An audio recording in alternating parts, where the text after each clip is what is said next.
Hi everyone! Today I'm going to show you how to get your strawberries jump started. So as soon as the weather warms up for spring, they'll start producing lots of berries. We're going to cover pruning, pest control, and feeding your berries so they're ready to roll into action as soon as the warm weather hits.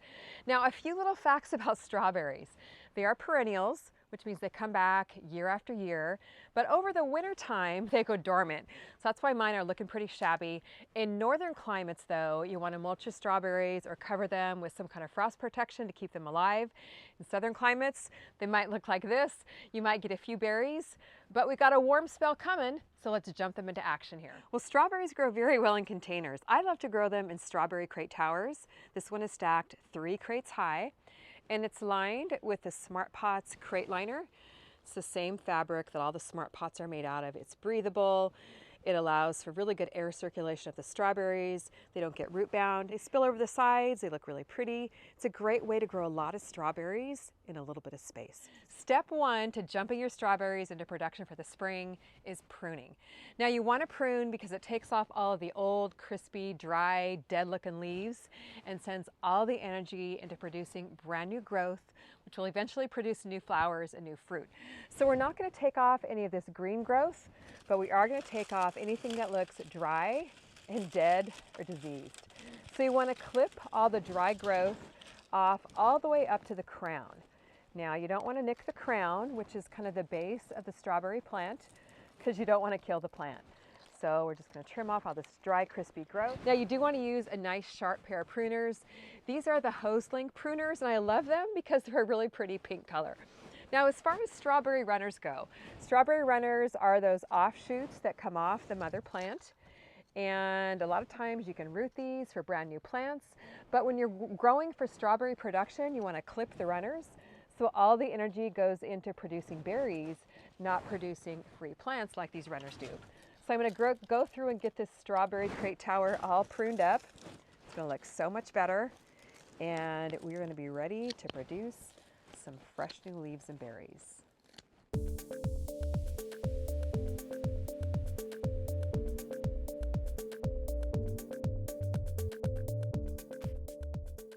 My strawberry crate tower is looking so much better now. That whole bucket of dead leaves is taken off, which is going to help the strawberry plant have a lot more energy for producing green shoots. Step 1 is prune your plants. Step 2 is feed your plants. They need a good boost of some good organic fertilizer to help them burst back into action again after a long winter. So I take a 2-pronged approach with this. The first thing I do is feed them a time release fertilizer. Then I feed them a fertilizer that's going to be immediately available to them. So first, on the time release, what I like to do is add some of that time release fertilizer to the soil at the top of the crates, because this soil has been through a lot in the wintertime and needs a little bit of revitalizing. So first I add a handful of my nice black compost that I make here in my own garden. Just sprinkle it around the top of the plants. Now when you're adding compost or any other kind of amendments around your soil, you want to make sure you don't cover your strawberry crowns. Your strawberry crowns are kind of this woody part at the base of your strawberry plants, and they need to be left outside above the soil so they can breathe, and strawberries just grow a lot better when the crowns are uncovered. So I've added some compost. The next thing I'm going to add are some of the Vermistera worm castings. Now these have amazing growth hormones in them, which really help for root development of the strawberries. They also have tons and tons of beneficial bacteria and microbes, which is especially important for the soil life in container plants. And then the third thing I'm going to add is some organic granular fertilizer. Now, it really doesn't matter what brand of organic fertilizer you buy. This is a balanced fertilizer. The numbers on the box or on the package are 555. Which means it has 5% nitrogen, phosphorus, and potassium. And anywhere within that number range is pretty good, as long as it's fairly close to 555. We got the time released added to the soil, which will feed your plants over the next several months. But I also want to give them some quick release water-soluble fertilizer to spring them into growth. Now, water-soluble fertilizer is great because it dissolves in water and it's immediately available to your plants. So for this, I'm using my tried and true Vermistera worm tea. Add it here to a gallon of water, about half a cup or so. And again, this has the growth hormones, the beneficial bacteria microbes, and it just really helps jumpstart your plant into action.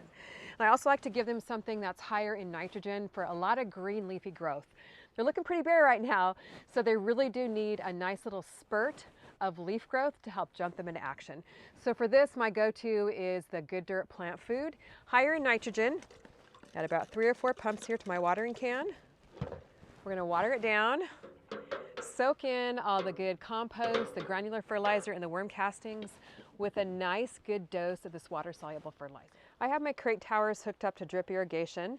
I have irrigation in every level of the towers, so everything gets good and watered down. And I'll put a link to the video where I built the towers and installed the irrigation, so you know exactly what to do in case you want to build some too.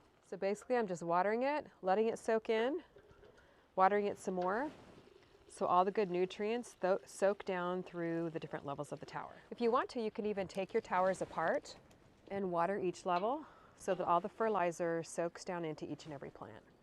After you've done your pruning, your watering, step 3 to jump your strawberries into production for spring is pest control. Now, if you've had the same problem I have, you know that the pill bugs, the earwigs, the slugs, the snails absolutely love the strawberries. So pest control is critical. And my go-to is the Bonide Bug and Slug Killer. I really like this because it's people and pet safe, so Matt can come around and it's perfectly fine. After you've done your pruning and watering, you just want to sprinkle the granules around your plants here. It kills the creepy crawlies and it lasts up to 4 weeks. If you get rain, you want to apply again, but it really does the trick for keeping all those pests off your strawberries. Let me know if you're going to be growing strawberries with me this spring. They're definitely one of my all-time favorite things to grow, and I know you'll love growing them too. And don't forget to enter our giveaway for a hose link retractable reel and a signed copy of my book, Raised Bed Gardening. You can find out how to enter by watching our video from last weekend, 10 years on YouTube. You can enter over there, and you can also enter over at hoselink.com/win. And as another thank you for watching us for a full decade on YouTube, I'm also offering 25% off everything over at calicumgardenandhome.com with the code CALICUM10years, and that sale goes to Monday, February 28th, 2022. Thanks again for watching us for 10 years on YouTube, and let me know how that strawberry jumpstart goes for you. Thanks for watching. We'll see you in the next video.